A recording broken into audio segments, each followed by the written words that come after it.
Bonjour et bienvenue dans cette vidéo que j'ai appelée Que se passe-t-il après la mort pour les incroyants et pour les sans-dieu?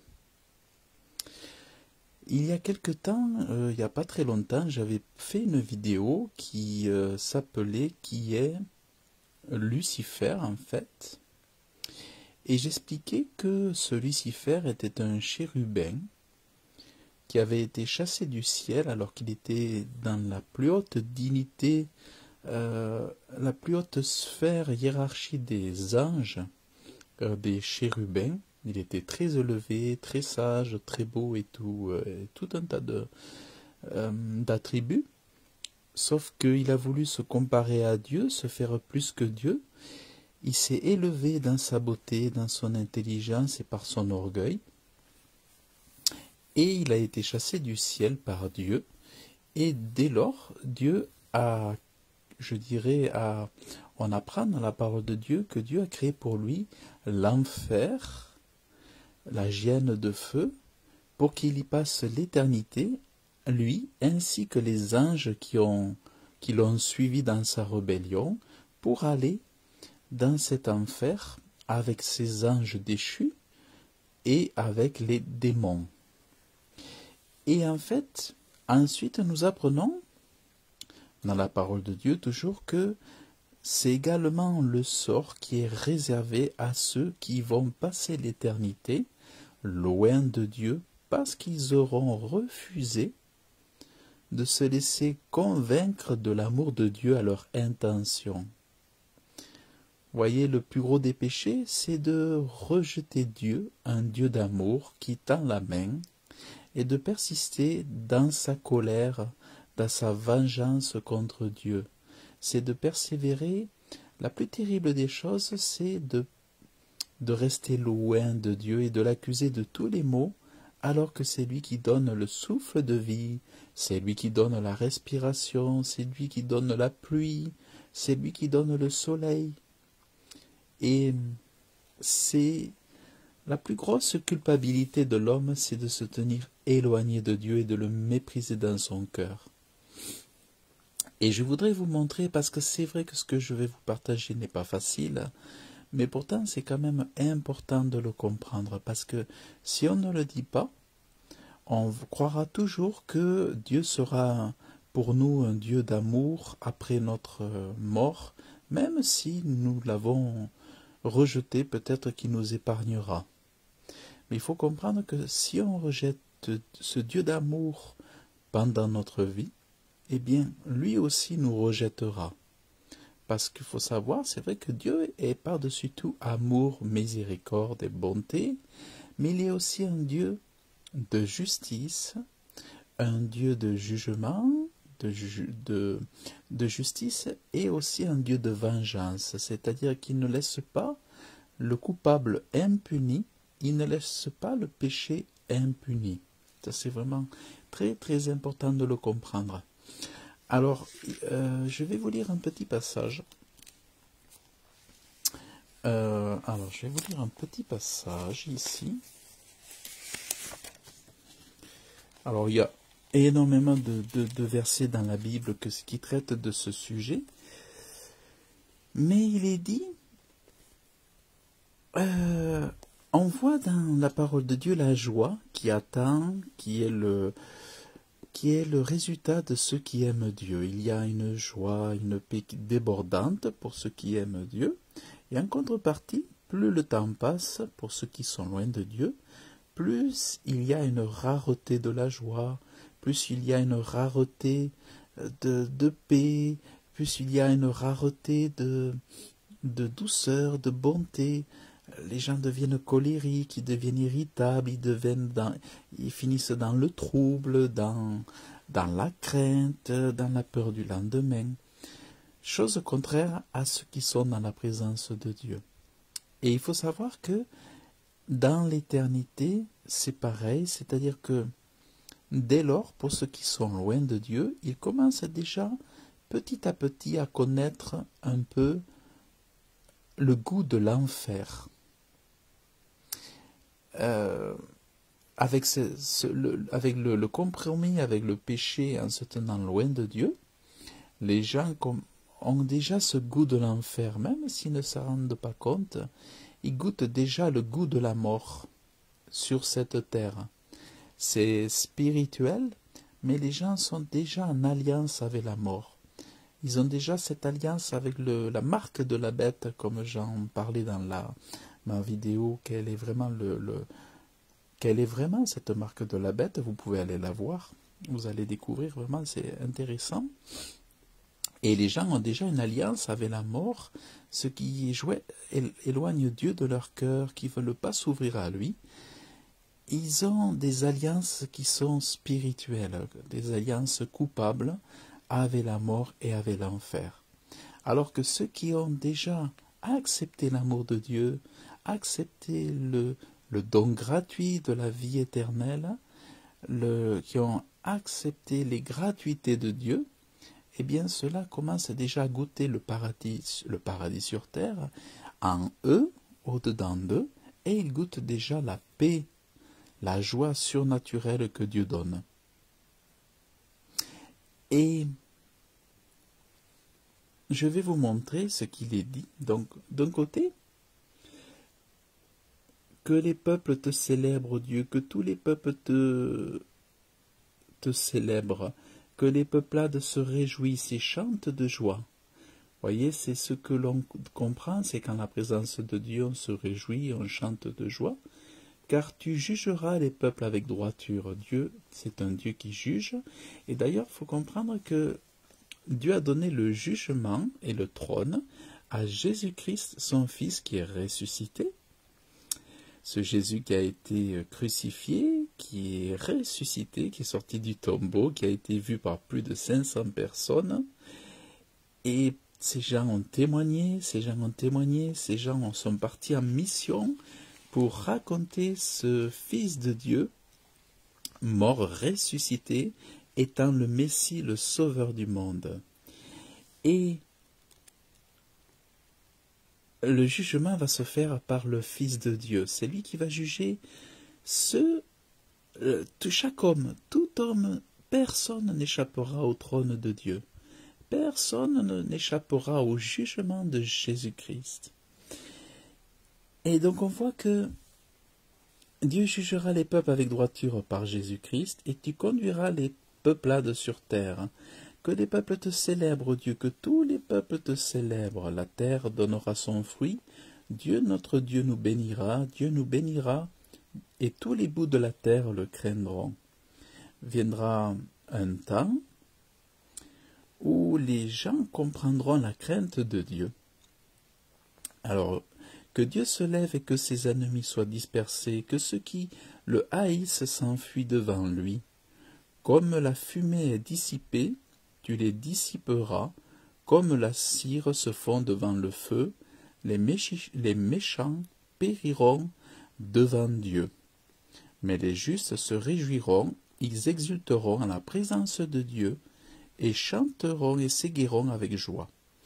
Ici, vous avez la notion de feu, de flamme, de cire. Par ailleurs, on a des notions de verre, des verres dans des flammes, des choses comme ça. Et en fait, c'est une image de ce que représente l'enfer. Dieu nous explique qu'il y a de la fumée, du feu, et que les gens sont consumés par des flammes de feu dans l'enfer, dans les tourments éternels. Ça, c'est la part des méchants. Et les méchants, Dieu explique que les méchants, c'est ceux qui se tiennent loin de Dieu, qui restent dans leur incroyance, dans leur irréligiosité, qui se tiennent loin de Dieu, qui refusent la main d'un Dieu d'amour qui leur a donné pourtant la terre, qui leur a donné pourtant la vie, qui leur a donné un corps, qui leur a donné des talents pour les talents professionnels. C'est tout ça qui font que, quand on refuse un amour de Dieu, c'est tout autant de l'amour de Dieu qui est ignoré chez les hommes. Les gens rejettent l'amour de Dieu, un Dieu qui tend la main, Et ça, c'est une grosse culpabilité qui pose sur chacun. Chacun a beaucoup de biens, chacun a reçoit beaucoup de choses du ciel, mais pourtant refuse l'amour de Dieu. Et c'est ça qui est leur condamnation, finalement, finalement, Dieu, c'est vrai que Dieu n'aime pas la méchanceté, n'aime pas le mensonge et le vol, mais ce qui l'attriste le plus, c'est de refuser son amour, sa main tendue et son bras tendu pour lui dire viens, rapproche-toi de moi, reçois-moi dans ta vie, reçois-moi dans ton cœur. C'est ça d'après ce que je comprends, qui touche le plus le cœur de Dieu et qui l'attriste le plus possible. Et en fait, on voit que les méchants, donc c'est ceux qui persistent dans leur méchanceté, même dans leur mort. Et les justes, c'est ceux qui ont accepté le salut de Dieu, qui ont accepté le don de Dieu, c'est-à-dire Jésus-Christ, le Sauveur du monde, pour sauver du péché et pour sauver de la mort éternelle. Ceux-là, ce sont les justes qui font la volonté de Dieu et qui observent ses commandements. Vous voyez, donc c'est deux choses différentes. Et tout comme le diable s'est rebellé contre Dieu, il a voulu se faire Dieu, aujourd'hui les hommes recevront un petit peu le même type de jugement, dans le sens où les hommes choisissent d'être leur propre Dieu sur cette vie, au lieu d'accepter le Dieu qui est dans le ciel. C'est-à-dire, les hommes se font leur propre Dieu pour mener la vie comme ils le veulent, dans leur délire, dans leur dérèglement, dans leur impiété, sans foi ni loi, et c'est ça qui fait qu'au final, ils auront le même lieu d'habitation éternelle que le diable et les démons, c'est-à-dire dans l'enfer, puis aussi dans la géhenne de feu. Il y a beaucoup de passages dans le livre d'Ézéchiel où on voit le sort des orgueilleux. Les orgueilleux, c'est ceux qui abandonnent l'humilité, tout ce qui tombe dans l'orgueil, dans la suffisance, c'est ceux-là qui seront loin de Dieu pour l'éternité. Et dans l'orgueil, on voit qu'est-ce qui se passe?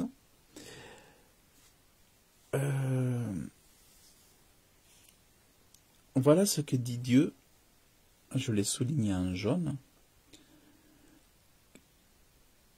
à cause qu'ils étaient dans leur hauteur, dans leur orgueil, il en parle un peu plus haut, car eux tous sont livrés à la mort pour s'en aller dans les lieux bas de la terre,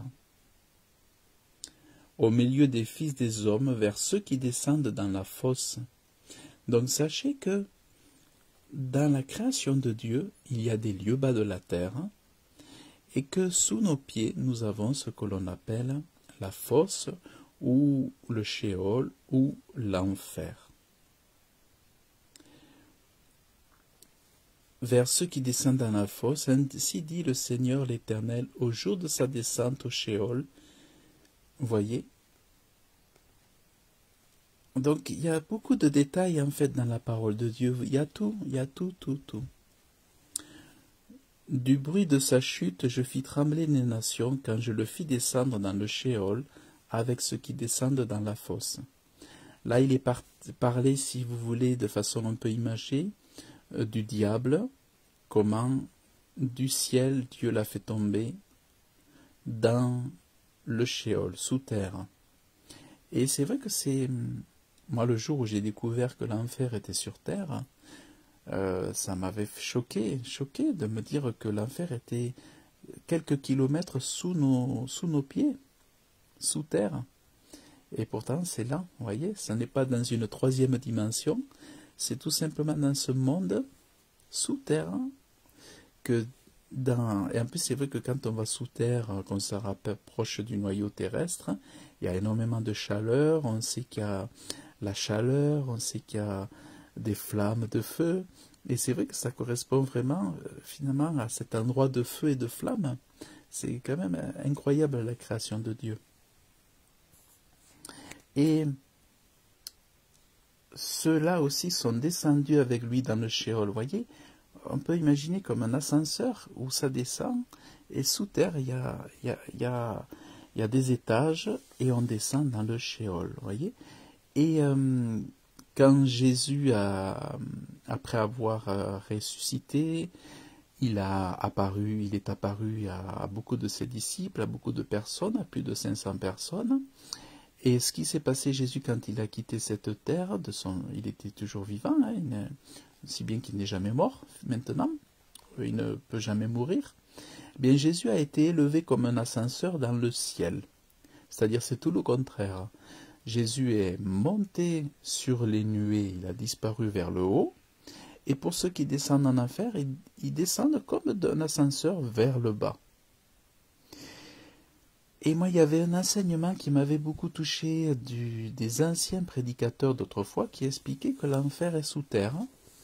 Et il y avait des prédicateurs comme Jonathan Edwards, George Whitefield, John Wesley qui expliquaient ces choses-là. Et ah oui, il y a Karine qui met un commentaire que je vais vous lire. Le commandant Cousteau a aperçu dans son exploration maritime, il en a été très choqué et a entendu des cris terribles. Ah voilà le commandant Cousteau, qui d'ailleurs, le commandant Cousteau, on ne le sait pas, mais il faisait partie des grands niveaux de franc-maçonnerie. Je pense que le commandant Cousteau a eu beaucoup de succès aussi dans ses alliances franc-maçonnes. Donc j'espère que ça leur a fait réfléchir et qu'il se sera donné sa vie à Dieu. Et il y a Karine aussi qui a mis une prière. Je vais en profiter pour la lire. S'il vous plaît, aidez maman, 89 ans, à réaliser que vous existez et que la vie continue après la mort physique. S'il vous plaît, je vous le demande de tout mon cœur, qu'elle puisse vous recevoir dans son cœur. Karine, est-ce que tu peux mettre le prénom de ta maman, s'il te plaît, afin qu'on puisse prier spécifiquement pour elle? Donc oui. Merci Karine de mettre le prénom de ta maman. On va prier pour elle, pour le salut de son âme, que Dieu la visite par son Saint-Esprit. Et donc vous voyez comment la descente en enfer, c'est une expression, vous savez, Justine. Père éternel, Dieu vivant, Dieu merveilleux, Dieu tout-puissant, je te prie maintenant de visiter Justine Brou. Visite Justine Brou, Père, au nom de Jésus. Tu vois, son enfant qui a demandé le secours pour que tu la visites et que tu la convainques de péché et de repentance, Père. Que tu touches son âme, que tu la visites, toi qui es le Dieu des miracles, toi qui es le Dieu des esprits. Visite cette maman, Père, au nom de Jésus. Visite Justine, je te prie, Père éternel, je te supplie, au nom de Jésus-Christ. Visite-la par le sang précieux de Jésus-Christ. Sauve-la par le nom glorieux, puissant de Jésus-Christ qui fait toutes les guérisons, par lequel nom nous obtenons toute victoire. Je te prie de toucher cette maman âgée, pour qu'elle te connaisse et qu'elle soit auprès de toi pour l'éternité, Père. Au nom de Jésus, je te prie pour la foi de son enfant, pour que sa foi aussi grandisse, elle que te serve, et qu'elle te serve aussi à son tour, parce qu'elle aura vu la main du Dieu vivant, la main du Dieu puissant. Je te rends grâce, je te loue, je te dis merci au nom puissant, merveilleux, glorieux de Jésus-Christ. Amen. Merci mon Dieu pour ton amour, parce qu'il n'y a pas plus vivant que Dieu, il n'y a pas plus présent que Dieu. Dieu est d'une puissance extraordinaire, il est à tout endroit à la fois. Dieu est tout puissant. Ce qui est extraordinaire en Dieu, c'est qu'il se cache. C'est ça le plus troublant. Et voyez, dans le fait que Dieu se cache, on y voit toute son humilité. Vous imaginez un Dieu qui se cache? alors qu'il pourrait apparaître dans le ciel, terroriser tout le monde avec des éclairs, des orages et tout. Il pourrait exterminer tout le mal en une milliseconde. Mais Dieu se cache parce qu'il veut que ce soit les hommes de toute leur liberté, de tout leur consentement, qu'ils agréent de tout leur cœur volontairement d'accepter l'amour de Dieu dans leur cœur. Dieu n'aime pas à obliger. C'est comme moi, dans mes amitiés, je préfère que mes amitiés soient vraies, très épurées, très sélectionnées, plutôt que d'avoir plein d'amis et que après c'est du n'importe quoi. Eh bien Dieu aussi se choisit ceux qui ont vraiment un cœur de l'aimer. Et si vous avez un cœur sincère de l'aimer, eh bien vous allez vraiment apprécier ce Dieu-là, ce Dieu fidèle, ce Dieu d'amour, ce Dieu qui fait des miracles, et ce Dieu qui répond aux prières, ce Dieu qui est facile à trouver. Et moi j'ai été guéri d'un kyste, là il y a quelques jours. J'avais un bouton, j'avais pas réalisé dans mon dos, j'avais un bouton comme un kyste vers le milieu du dos. Mais bon, j'avais pas fait attention qu'il avait poussé en quelques jours, en quelques semaines. Bon, je pensais que c'était un bouton qui allait partir comme ça, et puis c'est vrai qu'il a grossi, et puis ça m'a refait un kyste. Et donc j'ai prié, j'ai posé ma main, j'ai prié, puis avec foi, hein, il faut prier avec foi, avec conviction, c'est important. Et j'ai posé ma main, et puis j'ai prié, et quelques jours après, et ce bouton était persistant, hein, il avait quand même persisté, et puis on voyait qu'il ne voulait plus déloger. Vous savez, il y a des boutons, ils disparaissent, et pof. Mais là, lui, il avait atteint un seuil de grosseur qu'il ne voulait plus partir. Ça, bon, il était localisé là, et il voulait y rester. Et j'ai prié, et 3 jours après, je crois, 2-3 jours après, hop, pof, disparu. Et il avait totalement disparu, j'avais plus rien dans le dos. Et autrefois, il fallait que j'aille dans des cliniques faire une chirurgie pour enlever ce genre de kyste comme ça. Et là, vous voyez, Dieu m'a guéri. Et c'est pas la première fois, puisque je crois que des kystes comme ça, j'ai prié pour 3 ou 4 ou 5, et puis Dieu me les a tous enlevés. À chaque fois qu'il y en a un, il me l'enlève. Parce que je buvais beaucoup de lait, beaucoup de laitage, tout ça autrefois, des masses graisseuses. Et ça a créé à moi beaucoup de kystes au niveau du cou, au niveau des cols de chemise aussi. Et quand j'étais plus jeune, j'avais dû me faire opérer pour que ça parte, et ça coûtait un peu cher en clinique. Et quand j'ai connu Jésus, j'ai prié pour ça, et puis plus besoin de bistouri, plus besoin de clinique, c'est gratuit, il suffit de prier. Et puis comme c'est la promesse, il dit si tu crois, après moi je te fais des cadeaux, je te guéris, je prends soin de ta santé, je prends soin de toi, de ta vie, de tes besoins. Et c'est ça l'amour de Dieu, c'est une relation horizontale avec le ciel, avec le Créateur de toutes choses. Et c'est ça qui est extraordinaire. Mais c'est vrai que ce que je vous parle là, c'est le résultat de ceux qui ont toujours refusé l'amour de Dieu et qui finiront dans un endroit qui sera l'endroit de la vengeance de Dieu. Parce que c'est vrai qu'autant nous, Dieu nous appelle à ne pas nous venger nous-mêmes, mais il dit que, voyez, tous les gens du nouvel ordre mondial, là, tous ceux qui s'amusent à détruire l'économie, tous ceux qui s'amusent à détruire les gens, tous ceux qui s'amusent avec les enfants à mettre des masques et tout ça, toutes les choses de folie qu'ils sont en train de faire, eh bien ces gens-là subiront la vengeance de Dieu et ils iront dans les lieux bas de la terre. Ils seront punis par des démons, ils seront frappés de l'épée par des renards. Donc ça, c'est important.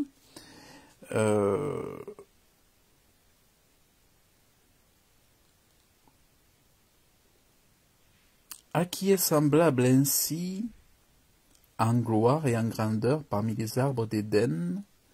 Ainsi tu seras abaissé avec les arbres d'Éden jusque dans les lieux bas de la terre.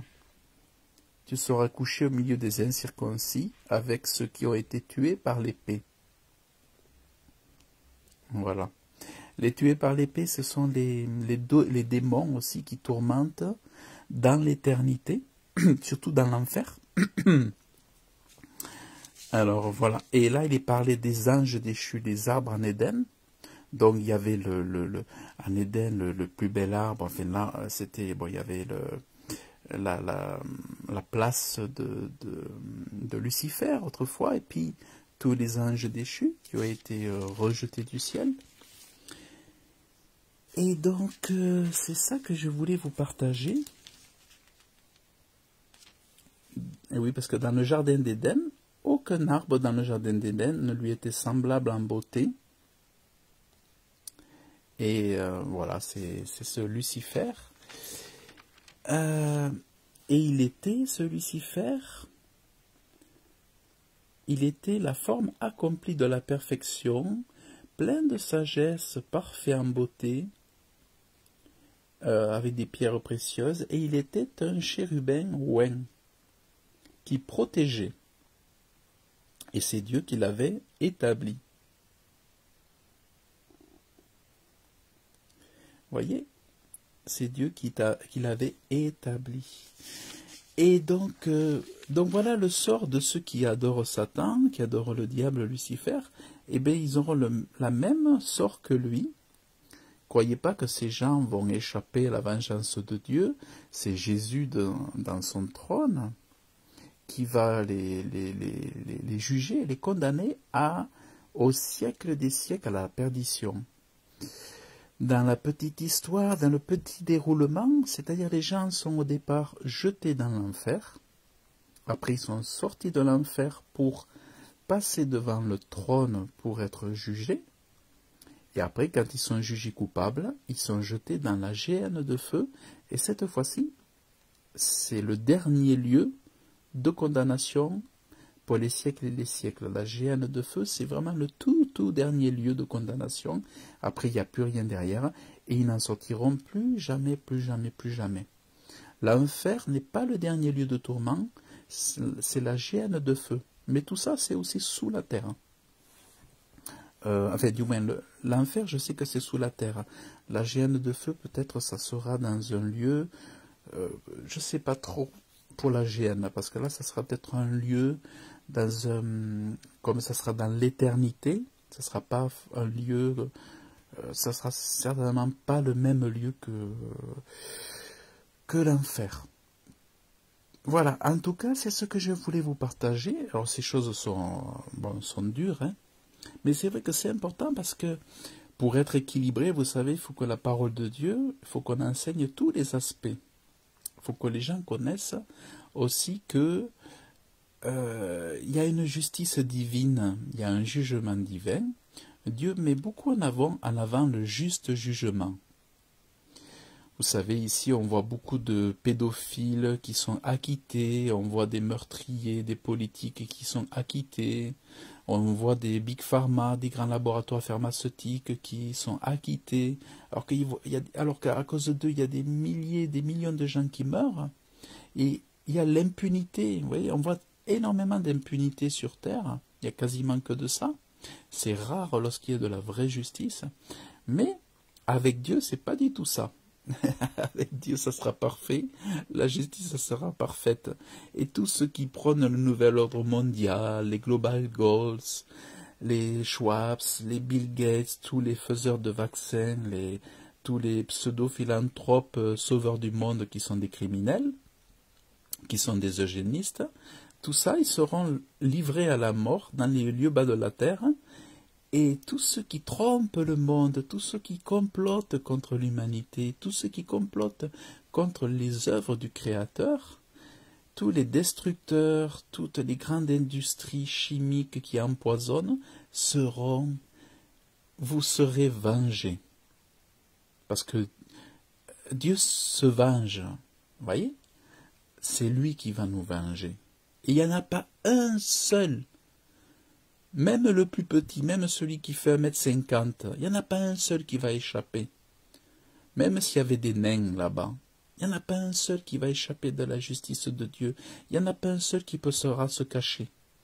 Impossible, même s'il se fait inséminer, même s'il se transforme en poussière. Personne n'échappera. Personne n'échappera. Et donc, voyez, autant c'est triste pour les gens du commun, les pauvres gens qui souffrent dans ce monde, mais qui rejettent Dieu. Autant pour eux c'est triste, mais autant c'est bon, c'est fort, c'est rassurant de savoir que Dieu va faire la justice pour nous, pour ceux qui souffront de voir autant de mal. Vous voyez? Donc si Satan, Lucifer, s'est pris pour Dieu, tous ceux qui se prennent pour Dieu, tous ceux qui se prennent pour des sauveurs du monde, tous ceux-là seront détruits. Vous voyez? Tous ceux-là seront détruits. Et il n'y a pas de plus grosse certitude que celle-là. Et ça, c'est le projet de Dieu. Vous voyez, c'est le projet de Dieu. Il y en a encore beaucoup qui disent, même des gens du show business, qui ont trompé les gens, qui ont perverti nos enfants, des chanteurs, des musiciens qui ont perverti la jeunesse, beaucoup qui se retrouvent. On a des témoignages de beaucoup de stars qui ont perverti nos jeunesses, qui sont dans l'enfer aujourd'hui. Il y a beaucoup de témoignages de Michael Jackson, que beaucoup ont aimé, mais qui ont perverti les sociétés avec des signes de kabbalistiques, avec des signes de satanistes. Derrière, il y avait vraiment des puissances de méchanceté pour pervertir et pour amener vers l'immoralité, pour amener vers tout un tas de débordements. Mais ces gens-là sont... Aujourd'hui, on a beaucoup de témoignages sur l'enfer. Hein. On a aussi beaucoup de témoignages sur le paradis.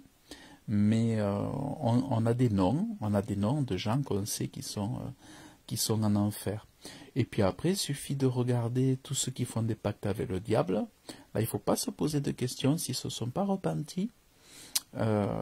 Tous ces gens qui ont voulu du succès sur terre parmi les hommes pour remplir les comptes en banque et engranger les billets, tous ces gens-là, s'ils n'ont pas demandé pardon à Dieu avant leur mort, ou s'ils n'ont pas été visités par Dieu, seront perdus pour l'éternité.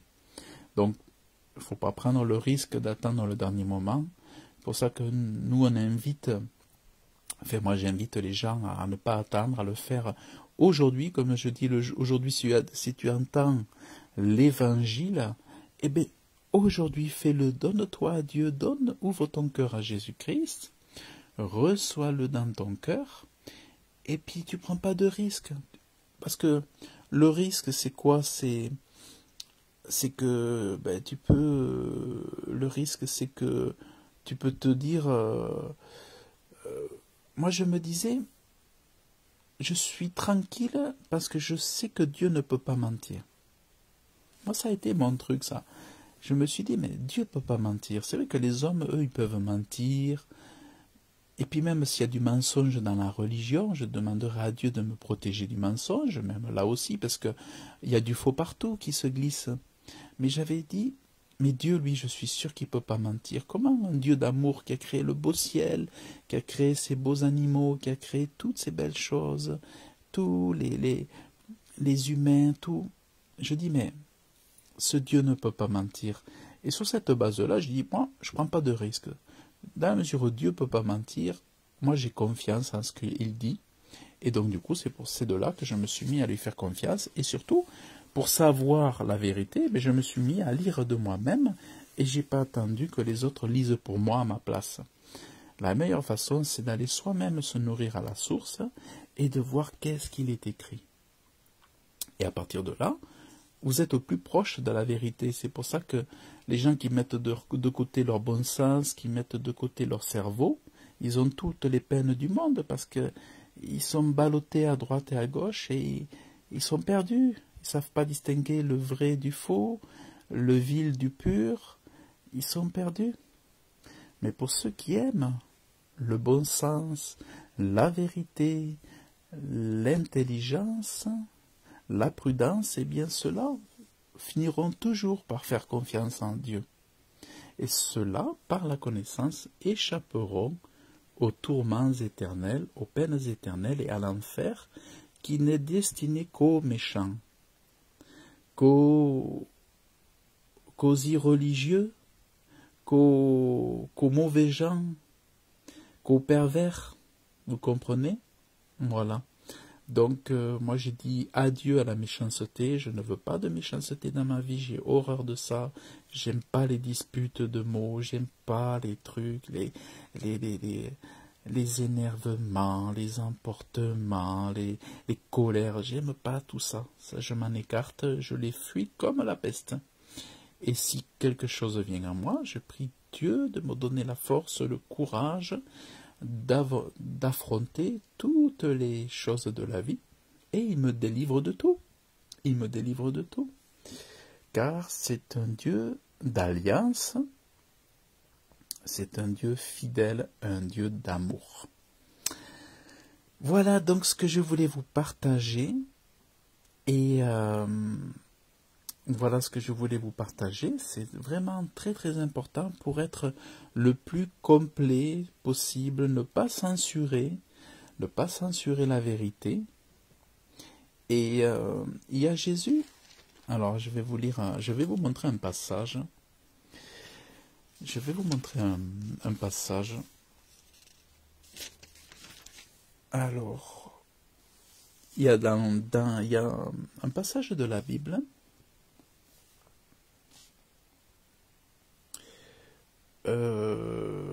C'est dans Luc 16. À un moment donné, on voit très bien qu'il y a un pauvre qui meurt, et il est porté dans les seins par les anges, on pourrait dire, bon, dans le ciel. Là, il est dit dans le sein d'Abraham. Vous voyez? Il y a un pauvre qui meurt, il est porté dans le sein d'Abraham, et il y a un riche qui meurt et qui est enseveli en Hadès, en gros, en enfer. En enfer. Et levant les yeux, comme il était dans les tourments, il voit de loin Abraham et Lazare dans son sein, et s'écriant, il dit, Père Abraham, aie pitié de moi, envoie Lazare, afin qu'il trempe dans l'eau le bout de son doigt, et qu'il rafraîchisse ma langue quand je suis tourmenté dans une flamme. Mais Abraham dit, Mon enfant, souviens-toi que tu as reçu tes biens pendant ta vie, et Lazare pareillement les maux, et maintenant lui est consolé ici, et toi tu es tourmenté. En outre, tout cela, un grand gouffre est fermement établi entre nous et vous, en sorte que ceux qui veulent passer d'ici vers vous ne le peuvent pas, et que ceux qui veulent passer de là ne traversent pas non plus vers vous. Et là, le riche qui est en enfer, il demande à ce qu'on aille évangéliser sa famille pour pas que sa famille ne périsse dans l'enfer non plus. Il a 5 frères, et là il se soucie de l'éternité de ses 5 frères, pour qu'eux aussi ne se trouvent pas dans le lieu de tourment. Voyez? Et donc le frère qui est en enfer se soucie de l'éternité. Il se soucie de l'éternité de ceux qui sont restés sur terre, parce qu'il se dit, mais ah non, moi je suis en enfer, mais quel imbécile j'ai été. Et mais il se rend compte que c'est trop tard, en lui c'est trop tard. Alors,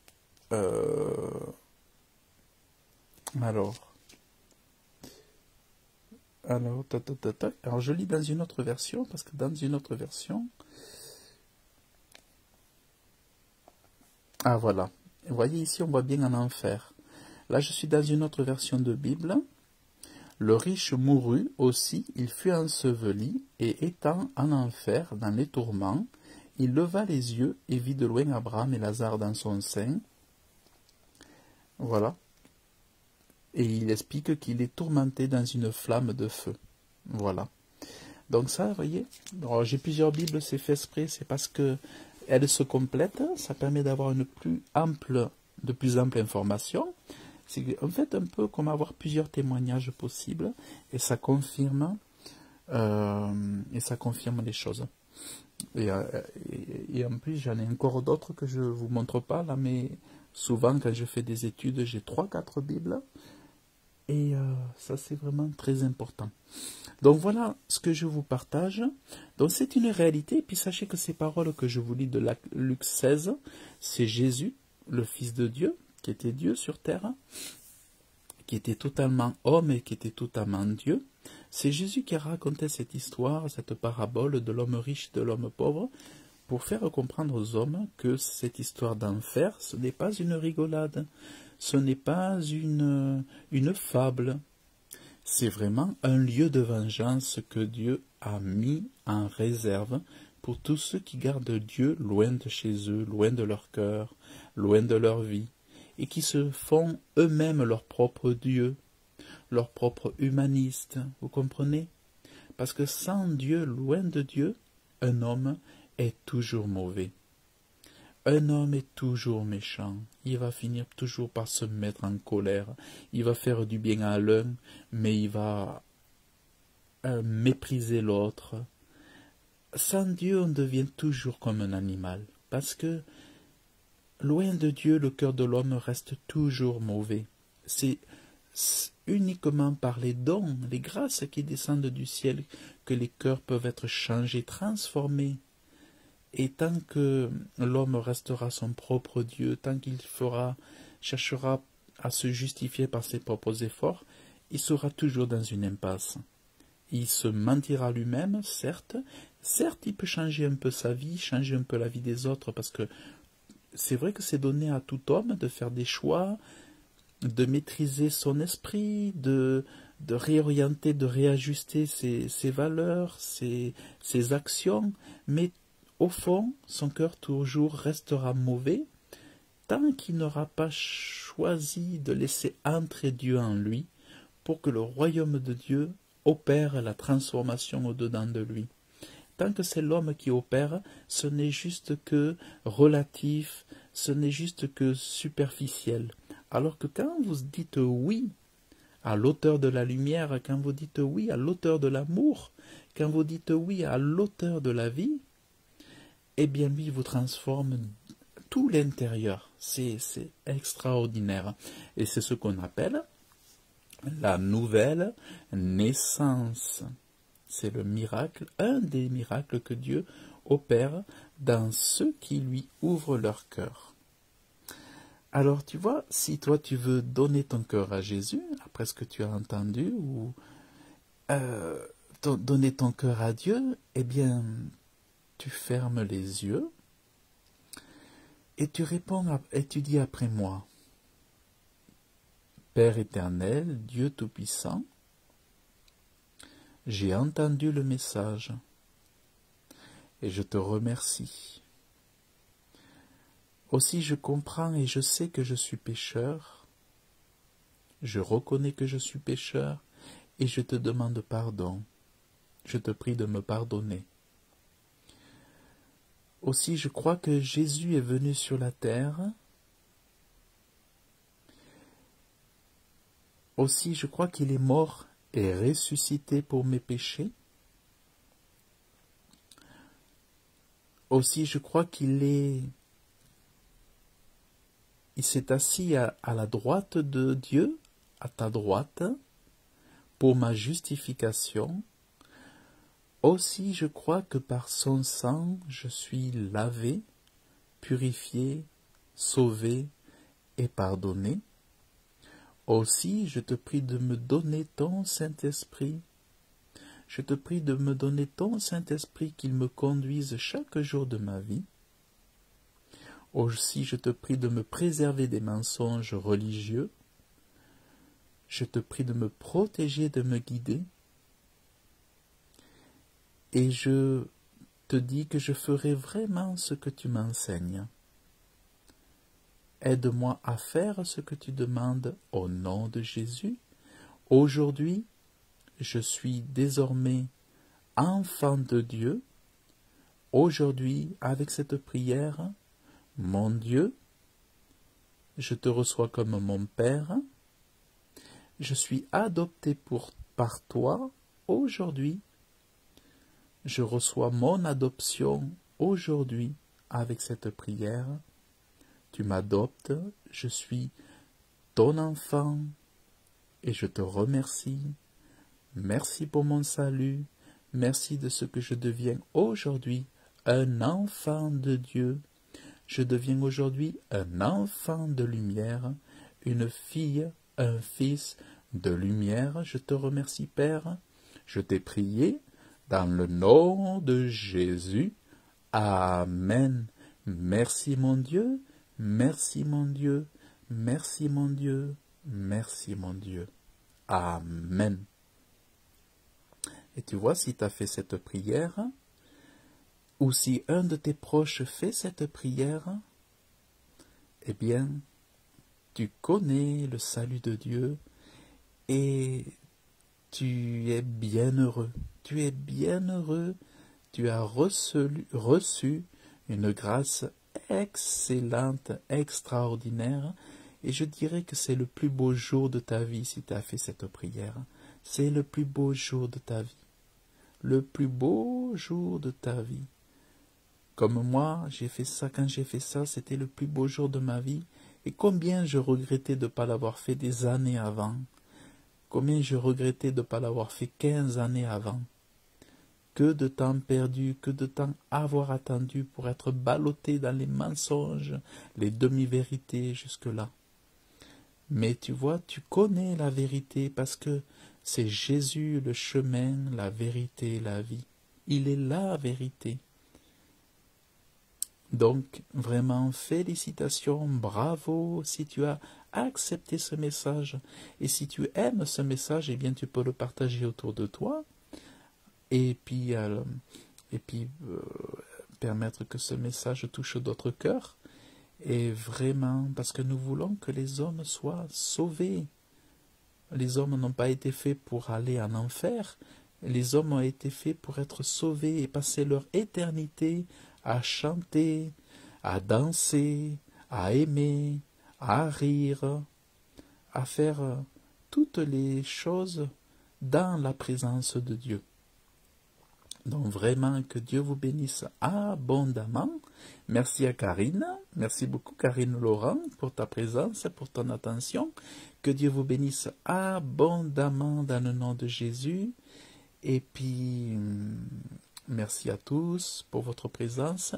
Et je vous souhaite une excellente journée ou une excellente soirée. Et je vous dis à très bientôt. Que Dieu vous bénisse.